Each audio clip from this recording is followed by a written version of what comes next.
Time bank of India દ્વારા cyber ફ્રોડથી બચવા માટે સાયબર ફ્રોડ અવેરનેસ કાર્યક્રમ યોજાયો। ટાઈમ બેંક ઓફ ઇન્ડિયા દ્વારા આજે સર્કિટ હાઉસ ખાતે એક મીટિંગનું આયોજન કરવામાં આવ્યું હતું, જેમાં સાયબર ફ્રોડના શિકારથી કેવી રીતે બચવું તેને લઈને અવેરનેસ કાર્યક્રમ યોજાયો હતો। આ કાર્યક્રમમાં બેંકના રિટાયર્ડ સિનિયર સિટીઝન લોકો ઉપસ્થિત રહ્યા હતા। હાલના સમયમાં સોશિયલ મીડિયાના માધ્યમથી થતા સાયબર ફ્રોડ અંગે અવેરનેસ આવે તે માટેનું આયોજન કરવામાં આવ્યું હતું।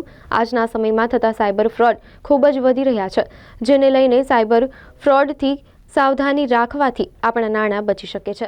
देखिए, टाइम बैंक ऑफ इंडिया एक एनजीओ है जो सीनियर सिटीजन के लिए काम करता है और उसके तरफ से ये साइबर फ्रॉड, साइबर सिक्योरिटी के ऊपर एक प्रोग्राम किया गया है जो रिटायर्ड गवर्नमेंट इंजीनियर्स हैं उन लोगों के लिए, क्योंकि time bank of India senior citizens के लिए ही काम करता है और उनकी तरफ से सीनियर सिटीजन्स की सेफ्टी को ध्यान में रखते हुए अवेयरनेस प्रोग्राम है कि वो साइबर फ्रॉड से कैसे बच सकते हैं, क्या क्या तरीके से साइबर फ्रॉड होता है, क्या क्या बेस्ट प्रैक्टिस हैं जिससे वो साइबर फ्रॉड से अपने आप को बचा सकते हैं। क्योंकि हमारी कोशिश या मेरी कोशिश यही है कि उनका यदि किसी एक इंसान का भी कोई एक बार पैसा बच सके तो उससे अच्छा कुछ नहीं है।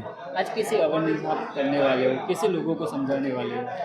एक पावर पॉइंट प्रेजेंटेशन मैंने बनाई हुई है जिसके अंदर साइबर फ्रॉड के ऊपर बहुत सारा कॉन्टेक्स्ट, इनफैक्ट सब कुछ मिला लेंगे लगभग, मैंने वो कलेक्ट किया हुआ है। उस पावर पॉइंट प्रेजेंटेशन को दिखाते हुए इन लोगों से इंटरेक्टिवली बात करते हुए जो है हम इस प्रोग्राम को भी करेंगे। तो साइबर माफियाओं द्वारा जो हर बार ऐसे फ्रॉड होते रहते हैं, तो इसे बचा जा सकता है? इसे बिल्कुल बचा जा सकता है। हमारी सतर्कता और हमारी जानकारी ही बहुत ज़रूरी है और वही दो चीज़ों पे हम जो है यहाँ पर आज बात करने वाले हैं। जी सर, आपका नाम? चिंतन वर्मा।